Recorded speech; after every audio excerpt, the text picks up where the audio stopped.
지난주는 야곱이 이제 라반의 집에 도착해서 벌어지는 여러 가지 일들에 대해서 다뤘습니다.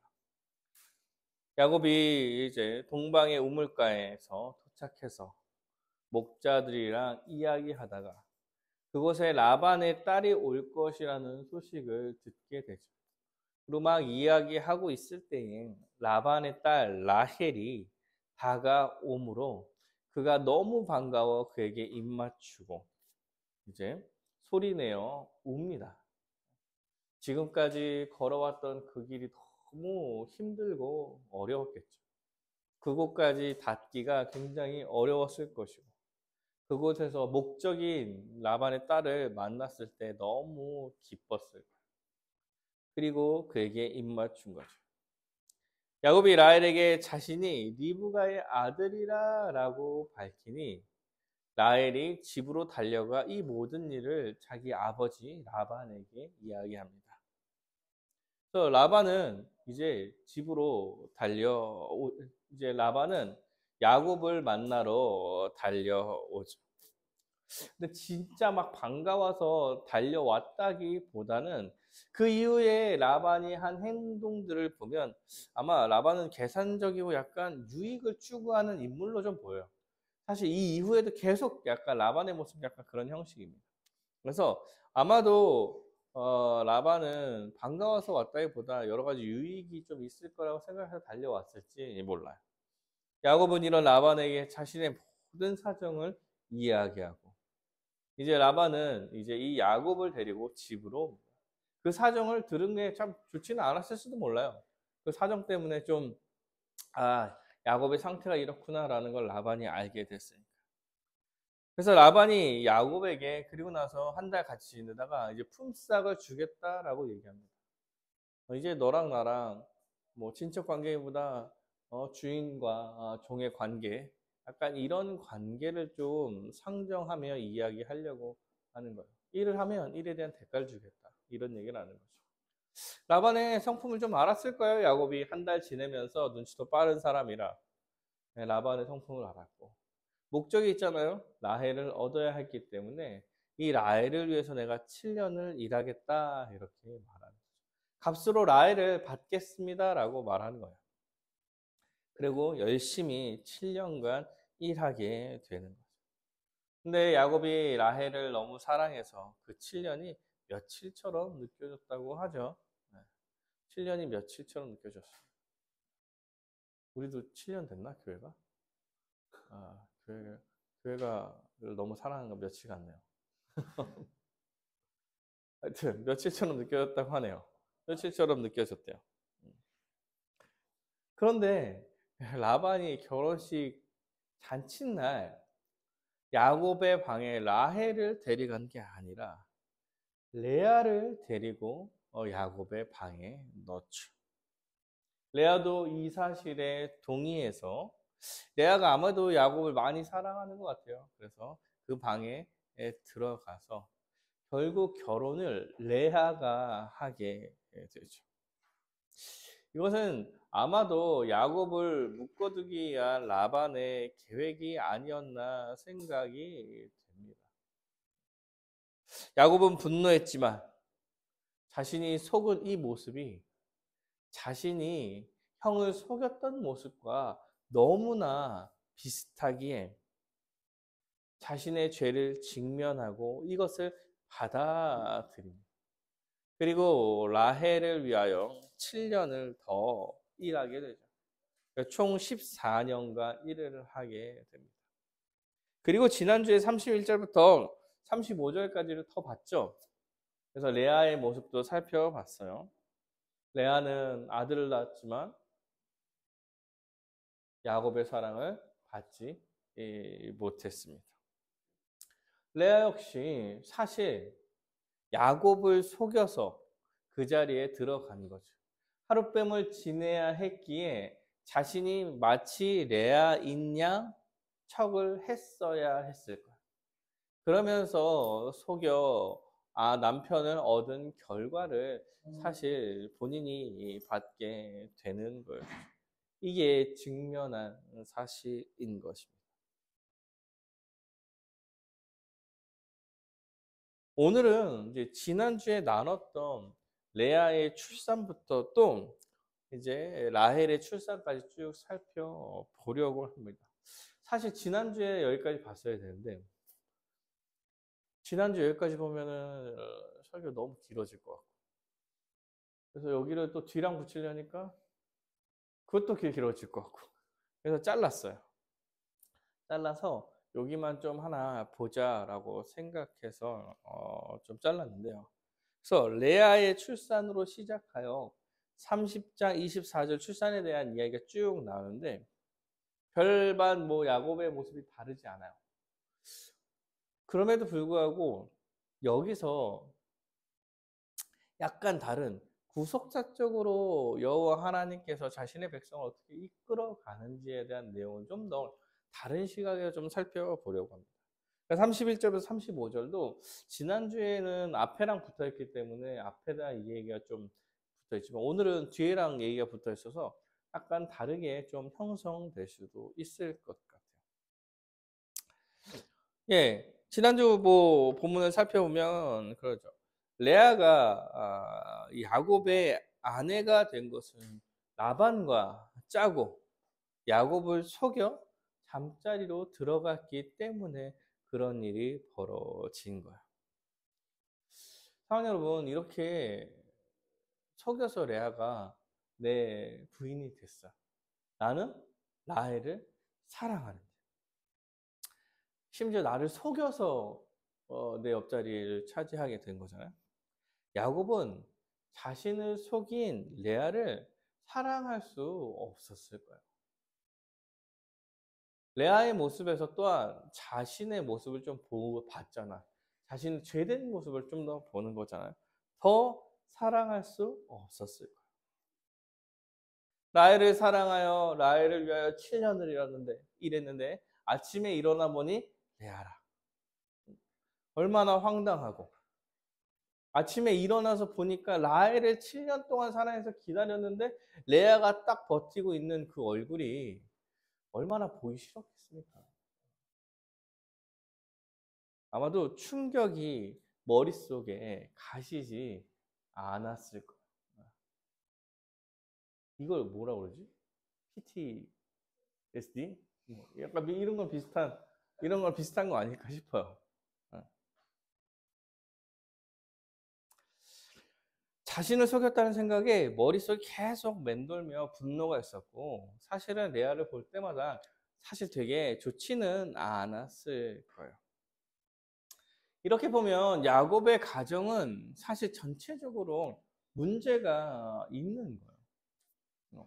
원하지 않는 아내를 얻었고 그 다음에 일주일 지나서 두 번째 아내를 얻게 되는 거예요. 사랑한 두 번째 아내를. 와이프가 두 명이나 생긴 거죠. 사실 이것도 정상적인 문제가 아니에요.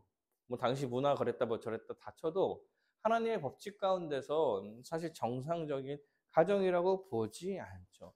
여러분 나중에 레위기에서 율법을 하나님께서 허락할 때 율법을 주실 때 어떤 걸 죄로 보냐면 아내를 맞이할 때 자매를 둘 다 아내로 맞이하지 말라고 나와요. 율법 가운데.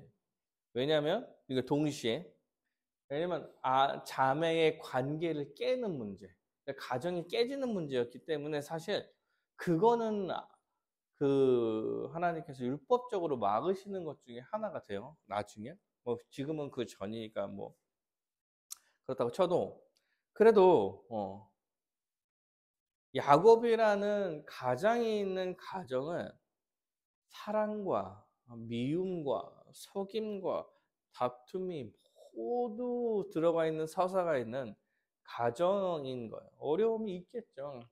첫째 부인의 아들들과 둘째 부인의 아들들, 뭐 그들의 관계. 그 때문에 이 야곱을 가지고 설교하시는 분들이 뭐 상처네, 가정에 불화가 있었네 이렇게 좀 얘기하시는 분들이 좀 많아요. 정상적이지 않았기 때문에 그래요. 네, 사실은 이제 성경은 그렇게 보기는 어려워요. 왜냐하면 하나님 중심적으로 봐야 되기 때문에 그렇게 보기는 어렵지만 그래도 정상적인 가정은 아니었어요. 그럼에도 불구하고 31절에 이렇게 얘기합니다. 여호와께서 레아에게 사랑받지 못함을 보시고 여호와께서 레아가 사랑받지 못함을 보시고 여호와께서 보시는데 레아가 사랑받지 못한 거예요. 야곱은 레아를 처음부터 사랑하지 않았고 사랑하기가 어려운 상황이었죠. 그래서 사랑받지 못함을 보시고 그의 태를 여셨어요.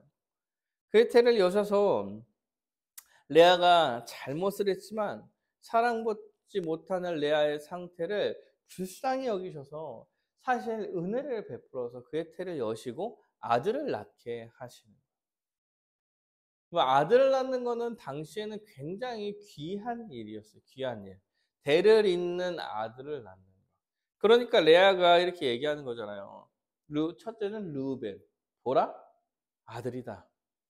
너나 사랑하지 않지만 내가 당신의 아들을 낳았어. 보라, 아들이에요. 이제 나를 사랑해 주세요. 남편의 사랑을 받을 거라고 생각하고 보라, 아들이다. 야곱한테 이제 보라, 아들이라고 야곱의 첫째 이름을 르우벤이라고 지은 거죠. 근데 사랑을 받지 못했죠. 해를 여셔서 둘째도 아들을 낳게 해요. 들으셨다. 내가 아들을 낳아도 사랑받지 못함을 여호와께서 들으셔서 둘째도 들어주셨다. 아들을 낳았는데도 사랑을 못 받으니까 아들을 2명을 낳으면 사랑해 주시지 않을까? 라고 해서 둘째까지도 아들을 낳게 하셨다. 그래서 둘째를 시므온, 여호와께서 들으셨다. 이렇게 짓는 거예요. 그래도 사랑을 못 받아요. 3명을 낳죠, 3명. 세 아들을 낳았으니 이제 남편이 나와 연합할 거야. 아들을 셋이나 낳았는데 그럼 이제는 남편이 그래도 나를 사랑해주지 않을까? 나와 함께하지 않을까? 라는 생각에 셋째의 이름은 레위라고 짓죠. 레위. 연합하다라는 뜻이에요. 그럼에도 사랑받지 못하죠. 네 번째 아들을 낳으니까 이제 남편의 이름을 부르지 않아요. 남편의 이야기 없고 여호와를 찬송한다. 찬송함이란 유다라는 이름을 줬죠. 그러고 나서 유다라고 하였고 그의 출산이 멈추었더라 이렇게 얘기합니다. 그의 출산이 멈추었다는 건 레아의 태아가 다쳤다는 얘기보다는 야곱이 아예 이제 레아와 잠자리를 하지 않았다는 얘기예요. 왜냐면 그 뒤에 오늘 읽은 본문을 보면은 태가 다친 느낌은 아니야. 그 뒤에 아들 나니까 그런 느낌은 아니다. 야곱이 아마도 이 이후에 잠자리를 하지 않았을 것이다 라고 많은 사람들이 이야기합니다. 이렇게 레아와 야곱의 관계는 이런 관계가 되어버렸어요. 서로는 아니죠. 한쪽은 사랑하고 한쪽은 별로 사랑하지 않고 그를 위해서 많은 희생을 했지만 그가 여전히 눈에 들어오지 않는 그런 관계. 와이프인데 아내인데도 불구하고 이런 대우를 하는 관계인 거죠. 그럼 라헬을 볼까요? 라헬은 자기가 야곱에게서 아들을 낳지 못함으로 보고 그의 언니를 시기하여 야곱에게 이르되 내게 자식을 낳게 하라. 그렇지 않으면 내가 죽겠노라. 이 절에 보면 야곱이 라헬에게 성을 내어 이르되 그대가 인실하지 못하게 하시는 이는 하나님이시니 내가 하나님을 대신하겠냐? 이렇게 말합니다. 지금 라헬과 지금 야곱이 뭐 하고 있는 거예요? 이 전문적 용어로 부부싸움이죠, 부부싸움. 부부싸움 하고 있는 거잖아요. 왜요? 라헬은 지금 야곱의 사랑을 다 받고 있는데도 불구하고 지금 성경에 뭐라고 얘기하냐면 아들을 낳지 못함으로 누구를 시기해요? 언니를 시기해요. 언니는 사랑을 받지 못하고 아들을 낳아서 어떻게든 사랑을 받으려고 하고 사랑받는 라헬은 아들을 낳지 못해서 언니를 시기하고 이러는 상황이 지금 벌어져 가고 있는 거죠. 그래서 야곱에게 얘가 나한테 자식을 낳게 하라 이렇게 하니까 야곱도 열받죠. 근데 자식을 내가 낳게 하나? 그래서 뭐라 그래요? 라헬에게 성을 내요. 화를 낸 거죠. 화를 내서 그래요. 그대가 네가 임신하지 못한 게 그게 내 탓이냐? 하나님이 안 주시는 거지? 이거 지금 싸움하자는 얘기잖아요. 예. 둘이 싸움하고 있는 거야. 예. 야곱은 아이를 낳게 해줄 수 있지 않은데, 응? 아는데 라헬은 지금 남편한테 짜증을 내고 있고, 짜증을 내는 와이프한테 남편은 지금 화를 내고 있는 거야. 화를 내고. 내가 그런 게 아니다. 내가 그런 게 아니다. 응. 그러니까 라헬이 뭐래요? 라헬이 뭐예요? 라헬이 다른 방법을 생각해내죠. 라헬이 다른 방법을 생각해내요. 3절에 보면 이렇게입니다. 라헬이 이르되 내 여종 빌하에게로 들어가라. 이름들이 이제 많이 나와서 좀 헷갈려요, 막 가끔. 라헬이 이르되 내 여종 빌하에게로 들어가라. 그가 아들을 낳아 내 무릎에 두리니 그러면 나도 그로 말미암아 자식을 얻겠노라 하고 그의 시녀 빌하를 남편에게로 아내로 주매 야곱이 그에게로 들어갔더니. 이거 어디서 많이 본 거죠? 어디서 봤어요? 누구한테 봤어요? 여러분, 아브라함한테서 봤죠. 아브라함 때 있었던 일이에요. 기억하시죠? 이스마엘을 낳았잖아. 누구를 통해서요? 누굴 통해서? 하갈. 오, 저는 잊어버려 찾아봤어요. 기억이 안 나. 사라의 여종 하갈을 통해서 이스마엘을 낳죠. 자신의 방법을 통해서 아들을 얻으려고 했던 거예요. 라헬은 자신의 여종인 빌하를 야곱에게 줘서 아들을 낳아서 그로 말미암아 자식을 얻겠다고 생각하는 거예요. 제가 말씀드렸지만 그 아브라함 때 말씀드렸지만 당시에는 자식을 못 낳았을 때, 자식을 낳지 못했을 때 이런 일을 한다고 좀 말씀드렸어요. 여러분 근데 야곱에게 사실 자식이 없는 게 아니에요. 자식이 없는 게 아니에요. 자식은 라헬에게 없는 거지 야곱에게 없는 게 아니에요. 자기만의 자식을 낳고 싶은 거죠. 근데 자신도 아니야. 그러니까 자신의 종을 통해서 아들을 낳으려고 하는 거죠.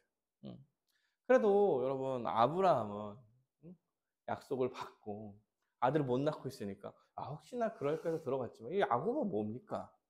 그냥 준다고 그래서 또 들어가 또 아이를 낳아요. 4명이나 아들이 있는데 지금 사실 야곱은 오늘 보면 쭉 보면은 레아 라헬에게 치여 있어. 계속 치여 살아요.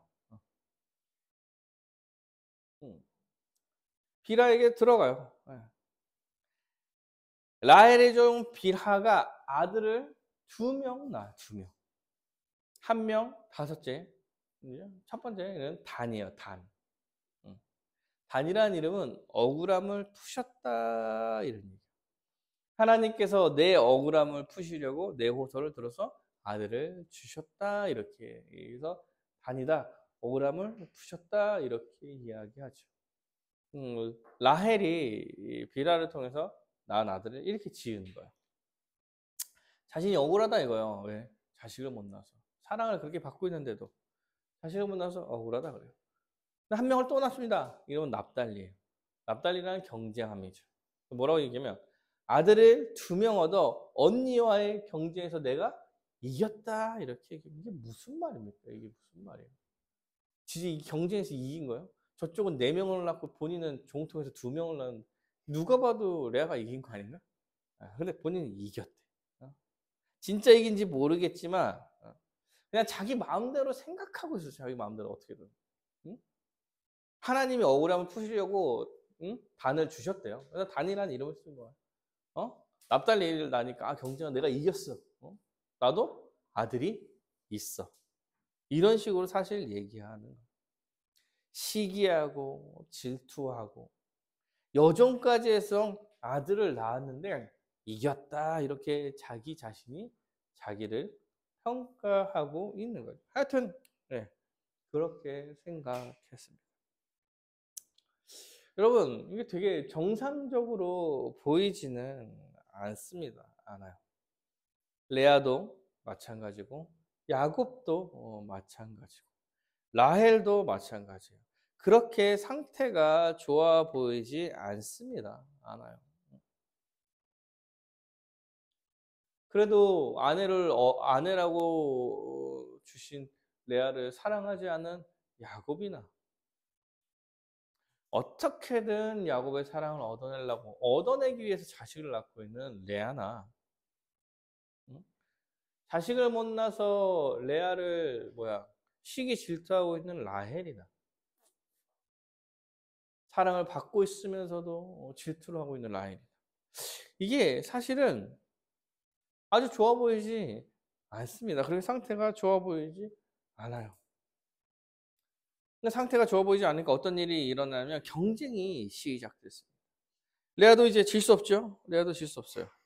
레아가 자기의 출산을 멈춤을 보고 그의 시녀 실바를 데려다가 야곱에게 아내로 주어요. 실바를 데려다가 아내로 또 주어요. 그래서 레아도 라헬처럼 자신의 여종 실바로부터 아들을 낳고 그 아들이 자기 것처럼 얘기하는 거죠. 내가 자신의 출산을 멈췄음을 보고 야곱에게 실바를 주고 아내로 삼게 합니다. 그래서 또 아들을 낳죠. 이름이 갓이에요. 갓. 복되다. 복되다. 레아가 그 아이를 복되다 생각해서 이름을 짓는 거예요. 아주 너가 이 경쟁에서 나와서 복된 애다. 나한테는 복된 애다. 이렇게 얘기하는 거죠. 그리고 또 아들을 또 낳아요.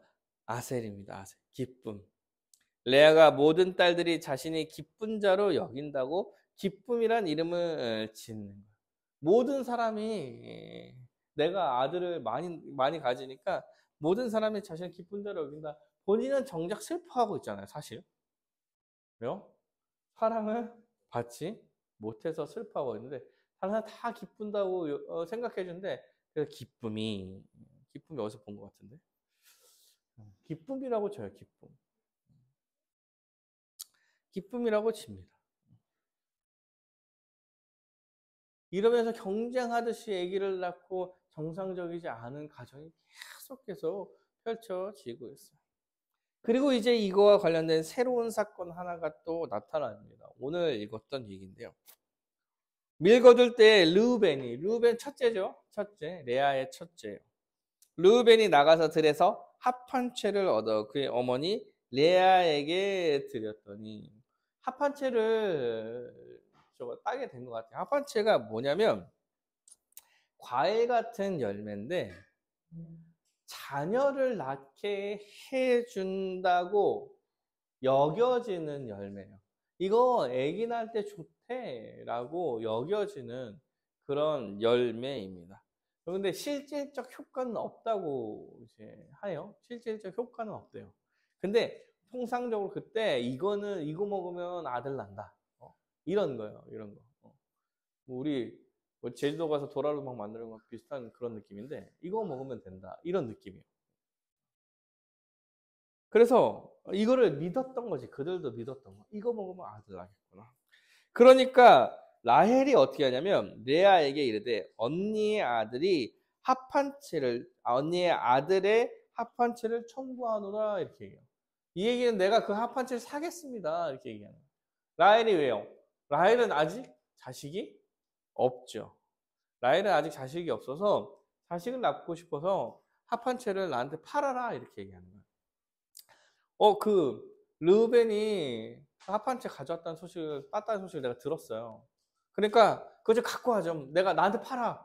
내가 살게. 이렇게 얘기하죠. 그러니까 레아가 이렇게요. 레아가 그 얘기를 해. 내가 내 남편을 빼앗은 것이 작은 일이냐? 네가 내 남편도 가져갔는데, 내 아들의 합한 채도 빼앗고자 하느냐? 이 말도 이상하죠. 남편을 라헬이 데려갔으니까 본인이 먼저 뺏은 거지. 그래도 네가 내 남편을 뺏지 않았냐? 왜 사랑을 못 받았을까? 이런 얘기하죠. 근데 합한 채도 가져가고자 하냐? 이럴 때 라헬이 아주 솔깃한 제안을 하죠. 왜요? 이르되 그러면 언니의 아들 합한 채 대신에 오늘 밤에 내 남편이 언니와 동침하게 하니라 이렇게 얘기해요. 그래서 사실 29절에 유다가 그의 출산이 멈췄다는 얘기를 잠자리 안 했다라고 이야기하는 게 요것 때문에요. 요것 때문에. 지금 라헬이 합한채를 살려고 뭐하냐? 남편을 팔아요. 남편을 팔아요. 오늘 내가 내 남편을 당신에게 주겠으니 그 합한채를 지금 나한테 주십시오. 이렇게 얘기하는 거야. 어때요? 레아가 그 제안은 아주 솔깃해. 그 제안은 아주 솔깃해요. 얼마나 이거보다 훨씬 솔깃해. 그래서 판 거야. 16절에 저물 때에 야곱이 들에서 돌아오매 레아가 나와서 그를 영접하며 이르되 내게로 들어오라. 내가 내 아들의 합한 채를 내가 내 아들의 합한 채로 당신을 샀노라. 그 밤에 야곱이 그와 동침하였다. 야곱도 참 이상하죠? 참 이상해요. 야곱도 이상해. 이래서 치여 사는 것 같은 느낌이야. 라헬이 너 팔았어. 내가 이것도 너 샀어. 그러니까 너 나한테 와. 이런 느낌이잖아요. 근데 또 해요. 그렇게 해요. 하라는 대로 해요. 여러분 사실 이게 여기 본문이 생각보다 이상해요. 왜냐면 자식들의 이름도 다 아내들이 짓죠. 여인이 다 짓고 종에게 들어가면 종에게 들어가고 팔았다고 하니까 여기로 가고 팔렸다고 그러니까 또 여기로 가고 이런 일이 벌어졌는데 야곱이 아무런 역할을 하고 있지 못해요. 실제로 굉장히 정상적이지 않은 가정의 모습이 사실 비춰지고 있는 거예요. 야곱은 사실 언약 백성으로서 하나님의 언약을 이을 자예요. 그렇다면 야곱을 통해서 하나님께서 그 언약을 이어가실 텐데 야곱의 모습이 아주 처참하죠. 이 정도면. 그래도 팔려가. 레아가 합한 채의 대가로 야곱과 동침하여 아이를 낳습니다. 아이를 또 낳아요. 이사가리라고 합니다. 이사가는 값을 치렀다니. 값이란 뜻이래요. 하나님께서 내 시녀를 남편에게 준 값을 치러서 나한테 또 아들을 주셨다니. 아들을 또 주세요. 스불론입니다. 스불론은 거하다라는 뜻이에요. 거하다. 하나님이 후한 선물을 주셔서 이제 야곱이 나 진짜 아들 이 정도인데 이 정도 많이 낳는데 야곱이 이제 나와 함께 살겠구나. 나에게 거할 것이다 라고 해서 거하다라는 이름으로 스불론이라는 이름을 지은 거야. 그 사이에 딸을 하나 낳죠. 디나입니다. 이 시대에 이렇게 낳았으면 이 딸은 진짜 귀한 딸이 될 텐데 이때는 그렇게 귀한 딸은 아니었던 것 같아요. 아들을 이렇게 많이 낳았어도. 그리고 여러분 22절에 보면 이렇게 나옵니다. 하나님이 라헬을 생각하신지라. 하나님이 그의 소원을 들으시고 그의 태를 어셨으므로 그가 임신하여 아들을 낳고 이르되 하나님이 내 부끄러움을 씻으셨다 하고 그 이름을 요셉이라 하니. 여호와는 다시 다른 아들을 내게 더하시기를 원하노라 하였더라. 예. 여호와 하나님께서 이제 라헬을 불쌍히 여겨 주시는 거예요. 그 사이에도 진짜 괜찮아 보이는 사람 하나도 없는데도 불구하고 여호와 하나님께서 그래도 라헬을 불쌍히 여겼어요. 왜? 아들이 없고 자식이 없으니까. 본인이 직접 낳은 아들이 없잖아. 그래서 아들을 주시고 12번째 자녀고 사실 남자로는 11번째예요. 그리고 우리가 막 잘 아는 이제 요셉. 이제 성경의 인물 중에 많이 요셉들을 좋아하죠. 그 요셉이 이제 등장하게 되는 것입니다. 사실은 이 언약을 이어갈 사람은 요셉이에요. 요셉. 뭐 언약을 이어간다 그러면 애매할 수도 있는데요. 왜냐면 야곱의 자녀들은 이제 이스라엘 백성이 되는 거라 좀 언약을 이어간다는 건 애매하지만 여기서 이제 요셉이 이제 장자의 역할을 하게 될 거예요. 그리고 라헬의 원함대로 12번째 아들 베냐민까지 낳고 이제 라헬은 이제 좀 이제 한 명 더 낳죠. 그리고 사실 베냐민 낳고 죽어요. 라헬을 죽게 됩니다. 이게 오늘 전체의 이야기입니다. 그 유명한 요셉이 이렇게 태어난 거죠. 여러분 이거 정리를 해보면 그렇죠. 레아는 루벤과 시므온과 레위와 유다, 실바로부터 갓과 아셀, 그리고 이사갈과 스불론을 얻게 돼요. 몇 명이야? 둘, 넷, 여섯, 여덟. 8명의 아들을 낳고 1명의 딸을 얻죠. 라헬은 빌하로부터 단과 납달리를 얻고 본인이 요셉과 나중에 베냐민을 낳게 돼요. 그래서 12명의 아들을 낳게 되는 거죠. 12명의 아들은 야곱으로부터 생기는 12명이죠. 12명이. 이렇게 아들을 낳게 됩니다. 그래서 혹자들은 이 뒤에 야곱이 본처인 라헬로부터 난 요셉을 너무 좋아해서 바라는 사람들이 시기에서 상처를 입었다. 이런 식으로 설명을 해요. 상처를 입어서 상처가 그걸 용서했으면 말도 안 되는 소리들을 하는 거죠. 그런 형식으로 성경이 나타나는 게 아니에요. 하여튼 정리해 보면 이렇게 돼요. 야곱을 생각해 보면 야곱은 자신의 죄를 직면했던 야곱은 이제 어떻게 보면 그 죄로 인해서 가장의 역할을 잘 감당하지 못하고 깨진 가정으로 힘든 삶을 살게 됩니다. 남을 속인 것이 자신에게 돌아와서 두 아내를 얻게 되죠. 그 아내들을 잘 다스리지 못해서 또 어려움을 겪게 돼요. 야곱은 언약 백성을 어떻게 보면 잘했어야 되는데 그렇게 하지 못하죠.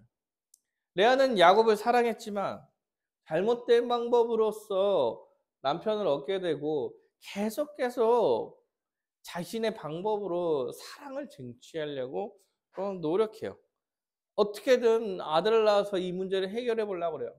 마지막 아들 낳고도 뭐라고 그래요? 이제 나와 함께 하겠구나. 이런 생각을 하게 되죠. 그가 계속 아들을 낳았던 이유는 사랑받으려고 그런 거야, 사랑.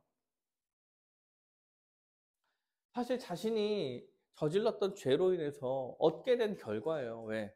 속이고 들어가서 미움을 받은 건데 이걸 어떻게든 타파해 보려고 하지만 사실 잘 안 돼요. 라헬은 사랑을 받으면서도 아이를 낳지 못해서 어떻게 보면 이 관계에서는 언니가 불쌍하잖아. 라헬 입장에서 언니가 불쌍해야 되죠. 사랑 못 받고 있는데.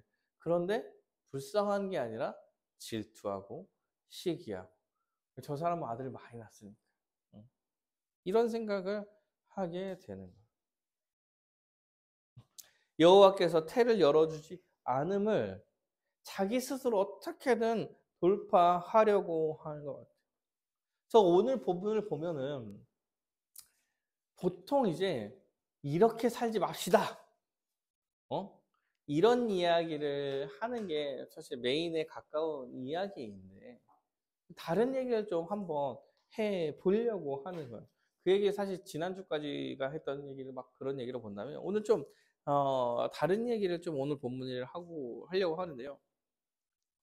여러분 이런 삶을 이어가는 삶의 모습 가운데 어떤 일이 일어나냐면 여호와께서 역사하시고 언약을 이루어 가시는 모습 그리고 은혜를 베푸는 모습이 나타나고 있다는 거예요. 여호와 하나님께서 이 가운데서도 은혜를 주셨어요. 13, 32절에 여호와께서 레알의 사랑받지 못함을 보시고 아내를 줬고 30절 17절에는 하나님이 레아의 소원을 들으셨으므로 22절에 하나님이 라헬을 생각받고 사랑받을 만한 조건과 요건이 하나도 없는데도 불구하고 여러분 야곱도 라헬도 레아도 어떻게 보면 잘 살고 있지 않은 가운데서 여호와 하나님께서 여기서 나타나시는 모습이 쟤네들은 잘못했구나. 니네들 응? 아주 애들이 거지 같아. 막 이런 식으로 하지 않고 불쌍히 여김으로 이렇게 사랑받지 못함을 보시고 이들을 생각하심으로 일들을 벌여가고 있는 것입니다. 야곱의 가족의 난리통 가운데서도 여호와께서는 이들을 측은하게 바라보시고 그들을 위로하고 계시는 거예요. 그들은 좀 힘들고 어렵겠죠. 여러 가지 자신들 때문에 여러 가지 티격태격하면서 막 고생을 하고 있겠지만 이러한 자녀들을 측은하게 여기시고 그 상황 가운데서 백성을 돌보시고 위로하셔서 아들들을 이렇게 주시는. 여러분 이렇게 야곱이 12 아들을 낳게 되는 것이 아브라함 언약의 1차 성취입니다. 성취. 이 12 아들이 뭐가 되냐면 12지파가 되죠. 12지파가 되죠. 결국 이 12지파가 커져서 1차적으로 애굽에서 이스라엘 백성이 되고 그들을 출애굽시켜서 내 백성이라고 여호와 하나님께서 이들을 끌고 가시죠. 그 시작이 이렇게 12명의 아들을 낳는 건데 여러분 12명의 아들을 낳는 이 상황, 이 난리통 가운데서도 여호와 하나님께서는 자신의 언약을 지켜가고 계신다는 거예요. 이런 난리통 가운데서도 자신의 백성, 약속대로 아브라함과 한 약속대로 그 백성을 모래와 같이 많게 하겠다. 하늘에 빛나는 별처럼 많게 하겠다는 그 약속을 지키시려고 12명의 아들을 갖게 하시는 거예요. 사랑하는 여러분, 이게 신약 시대에 와서 예수님께서 12제자를 부름으로 이 제자가 하나님의 백성을 이어가죠. 이어가요. 그래서 이들의 12명, 야곱의 12자녀는 하나님 나라의 백성을 상징하는 12지파의 시작인 거예요. 어떻게 보면 굉장히 큰 일이 벌어진 거예요. 매우 성경 전체 역사 가운데 매우 큰 일이 벌어진 거예요. 12지파, 하나님 나라의 백성. 그의 시작인 12명의 아들이 이때 뭐 사랑받지 못해서 계속 아들 낳고 합한 채로 남편 팔고 또 낳고 이런 상황 가운데서 하나님께서는 자신의 언약을 이어가고 지켜가고 시작하시고 위로하신 것입니다. 12이라는 수는 굉장히 중요하죠. 여러분 우리 요한계시록이 아니라 종말론을 하고 있는데 종말론의 12가 되게 중요해요. 여러분 그래서 14만 4천이 어디서 나오는 거야? 12 곱하기 12 곱하기 10 곱하기 10 뭐 이렇게 되는 거예요. 왜 그러냐면 구약의 하나님 나라의 백성을 상징하는 12와 신약의 하나님 나라의 백성을 상징하는 12사도가 합쳐서 24. 12 곱하기 10이다. 그래서 하나님 나라의 백성이다. 그 완전수들을 곱해서 14만 4천이 곱해지는 거예요. 아십니까? 그리고 구약에 24장로다. 제가 계시록에 24장로다 이렇게 얘기하는 것도 하나님 나라 상징이에요. 왜? 12명의 12지파와 12명의 사도들 하나님 나라의 백성들을 상징하는 수기 때문에 24장로다 이렇게 얘기합니다. 여러분 10이라는 숫자가 이렇게 중요한데 이 시작을 이때 하신 거예요. 이때. 언제? 사랑받지 못하고 난리치고 종들 주고 합한 채 때문에 거래해서 남편 팔고 이러면서 아이를 낳을 때도 여호와 하나님께서는 위로하시며 자신의 백성을 이끌어 가시고 그리고 그 언약을 성취하시기 위한 준비를 이때도 계속 해 가고 있다라는 거예요. 그 백성들이 정말 이상한 모습을 하고 있는 그때에도 여호와께서는 그 약속을 이끌어 가시는 거예요. 사랑하는 여러분, 야곱이 어떻게 보면 되게 우리에게 친숙합니다. 친숙해요. 왜냐하면 야곱이 마치 그냥 우리의 모습 같기 때문에 그래요. 성경에 많은 인물들이 나와요. 정말 따라갈 수 없을 것 같은 뭐 바울이나 뭐 다니엘 같은 사람들. 그런 사람 보면 정말 어렵다 이런 생각하지만 야곱처럼 좀 할 수 있을 것 같잖아. 야곱이 되게 정말 사실 우리의 모습을 단적으로 제일 잘 비춰주고 보여주는 사람이 아닌가 싶어요. 이 이후에도 야곱의 모습을 항상 뭐 괜찮아 보이지 않아요. 그럼에도 여호와 하나님께서 가르치시고 깨닫게 하시고 이끌어 가시고 언약 백성이니까 내가 이 아이를 쓰겠다고 처음부터 뱃속에서부터 선택한 자니까 이를 이끌어 가고 있는 거예요. 잘못하고 있어도 무너져 있어도 그 백성을 일으켜서 끝까지 언약을 이끌어 가시려고 하신다고 말하는 거예요. 사랑하는 여러분, 우리는 그 야곱보다 좀 나아요. 왜? 야곱은 하나님께서 약속하신 거 보고 가는 사람들이지만 우리는 그 가서 성취된 예수 그리스도 이후에 예수를 믿어서 예수 안에 있는 사람들이에요. 이미 그 성취를 맛봐서 그 안에 들어간 사람들이에요. 우리가 어떠한 모습을 하고 있든지 상관없이 주님께서는 우리를 이끌어 가시고 영원한 생명으로 우리를 끝까지 데려가실 거예요. 이미 예수 그리스도의 십자가의 은혜로 이 모든 걸 성취한 다음에 우리는 이걸 누리는 사람들인 것입니다. 우리의 모습이 비록 부족하고 연약하다 하더라도 주님께서는 그 계획하시고 약속하신 걸 이루실 거예요. 여호와 하나님께 예수님께서 오셔서 모든 걸 다 성취하시고 그 언약과 미래에 대한 예언 뭐 하나 남았다고 제가 말씀드렸죠. 이제 하나 남았습니다. 뭐가 남았어요? 재림. 다시 오시겠다. 이 약속 하나 남고 다 끝났어. 다 끝났어. 이제 우리는 그 약속을 믿고 그것이 확실하다는 것이 예수 그리스도의 십자가의 은혜로 성취됐다는 것이 우리한테 확신이 되고 이제 그날만 기다리며 살아가며 되는 거예요. 우리 모습이 설사 부족하다 하더라도 여호와께서는 우리를 이끌어 가실 것이라는 사실입니다. 사랑하는 여러분, 그렇다고 여러분 이 말씀 보고 그러니까 우리가 야곱처럼 살아도 되겠구나 이렇게 생각하면 이제부터 이제 불신자는 거예요. 야곱처럼 살아도 이제 하나님 나를 이끌어가는구나 이렇게 생각해서 야곱처럼 또 살아야지 이렇게 다짐하면 이제부터 불신자. 이건 약간 불신자적 생각이고 뭐예요? 정말 나같이 부족한 자녀도 주님께서 이끌어 가시는구나. 더 주를 위해 살아야겠구나. 라고 생각하는 게 당연한 신자의 모습일 것입니다. 우리의 부족함 가운데서도 우리가 어떤 모습을 하고 있다 하더라도 주님께서는 그 약속을 이루시고 약속했던 것을 이루셨던 걸 계속 유지하고 발전해 가실 거라는 사실 그것을 믿는 거예요. 주님께서 큰 계획을 세우시고 그 계획은 변치 않고 이끌어 가실 거예요.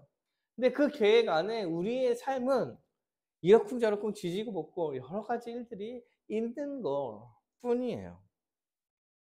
왜요? 여전히 부족한 사람들이 같이 있기 때문에 그렇습니다. 사랑하는 여러분, 교회도 마찬가지예요. 주님께서 우리를 부르셔서 여호와 하나님의 나라를 바라보며 하나님 나라가 이 땅 가운데 임한 결과가 교회다라고 이야기한다 하더라도 이 교회가 여전히 완전하지 않은 상태로 있을 거라는 거예요. 여전히 부족할 거예요. 부족할 거예요. 그런데 여러분 부족해도 그 교회를 포기하고 버리지 않으시겠다고 이야기하는 것입니다. 주님께서는 부족한 교회를 가지고도 자기를 계속 하겠다고 말하는 거예요. 사랑하는 여러분, 우리의 모습이 부족할 수 있다라고 이야기하는 것입니다. 어때요? 옆에 사람들을 보시면 어떻습니까? 부족하죠. 부족하죠. 다 부족합니다. 다 부족해. 그런데 그것을 참고 이해하고 사랑하고 받아들이며 살려고 힘쓰는 것뿐이에요. 누구에게나 다 연약한 모습이 있고 그러한 모습을 잘 받고 함께 하라고 보내주신 자들이란 거니까. 저 사람을 보면 저 교회는 진짜 망할 것 같은데. 여러분, 망하지 않는다니까요. 그렇지 않아요. 저 사람이 장로되면 끝난다. 응? 누가 누군 뭐가 문제고 누군 뭐가 문제야. 교회가 망가져. 응? 이 교회 문제만이 아니죠. 사회에서도 마찬가지죠. 저 사람이 뭐 하면 우리나라 망하게 생겼어. 사랑하는 여러분,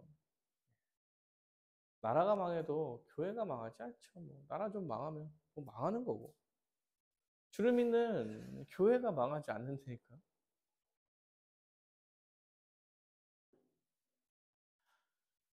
누가 뭐 옛날에 그거 얘기했죠. 뭐 이 사람이 당선되면은 마치 교회가 무너질 것처럼. 음? 그래서 교회가 무슨 얘기를 못 하고 그러면 다 잡혀가야 되고 막 이런 추측하면서. 사랑하는 여러분, 그 정도로 교회가 망가지면 응? 하나님 믿지 말아야죠. 응? 하나님이 그 정도도 못 하시는 분이잖아. 그럼 믿지 말아야지 그러면. 그런 게 어디 있습니까? 몇몇 때문에 교회 하나님의 계획과 하나님께서 이끌어 가시는 그 모든 것이 무너지고 쓰러지는 일이 없다는 거죠. 사랑하는 여러분, 우리의 모습이 여전히 부족할 거예요. 부족할 거예요. 우리가 뭐 신자라고 이야기하지만 불신자 같은 모습을 중간중간에 또 보이잖아요. 서로 사랑이라고 하는데 뒤에서 욕하고 있고. 욕하면 죄예요. 그러면 안 돼. 나도 모르게 가끔 나도 모르게 거기에 참여하고 있는 내 자신을 볼 때 얼마나 부족한 나를 바라봅니까? 얘기하고 잘못했다고 얘기하고 소고 자리에서 누구는 이걸 못하고 누구는 저걸 못해요. 어떻습니까? 잘하는 사람 좀 채워주면 되지 않겠어요? 우리 뭐 누구는 계획을 잘하고 누구는 계획을 안 하고 누구는 돈을 잘 다루고 누구는 돈을 잘 못 다루고 누구는 가르치는 걸 잘하고 누구는 찬양을 잘하고 누구는 못하고 누구는 부족하고 이런 사람들이 모여서 부족함을 채우고 잘하는 은사들을 발휘하면서 살아가는 게 교회에 있는 거죠. 어떠한 모습들이 교회를 망가뜨리거나 그러지 않을 것이다. 라는 믿음을 가지시는 것입니다. 또 부족한 면이 있다고 하더라도 우리가 서로 받아주면서 가는 거죠. 여호와께서 자신이 이루시겠다고 생각했던 그 계획이 무너지지 않을 거예요. 우리가 하나님 나라의 백성으로서 하나님 예수 안에서 함께 하는 이 사실이 변하지 않을 거예요. 하나님 나라에 떨어지고 너는 잘못했으니까 지옥 가고 막 이런 일이 벌어지지 않을 거예요. 사랑하는 여러분, 그러니까 서로를 사랑하며 이해하고 잘못한 것과 부족한 것을 채워가려고 노력하는 것. 이것이 교회의 모습인 것입니다. 너무 불안해하고 두려워하지 마시길 바랍니다. 뭐 개척교회, 작은 교회의 두려움은 맨날 똑같은 사람이 그대로 안 늘구나. 우리 교회는 언제 들어갈 거냐? 언제 이사할 거냐? 아주 중요한 일이고 큰 일이죠. 그러나 그게 교회의 본질을 무너뜨리지 않을 거예요. 너무 걱정하고 너무 거기에 매여 있고 그럴 필요가 없다. 그럴 때 그런 걸 준비하면서 서로 부족하는 것들이 있으면 채워가는 거고 쟤는 왔네, 쟤는 안 왔네, 쟤는 뭐 하네, 쟤는 그거 하네요. 쟤 때문에 그러네, 저 때문에 그러네. 이거 말고 하나님으로 제 덕분에 더 많은 걸 누렸구나. 제 덕분에 우리가 이렇게까지 왔구나. 라는 것을 더 생각하시며 하나님의 큰 계획을 바라보시는 게 어떻겠습니까? 그 계획을 바라보며 자잘자잘한 우리 사이의 관계들은 티격태격 하면서 지내는 거다. 라는 사실을 기억하며 그 야곱 같은 사람도 지키시고 이끌어왔던 여호와께서 우리를 지키고 이끌어 가실 거라는 사실을 굳게 믿으며 살아가는 여러분이 되시기를 간절히 바라겠습니다.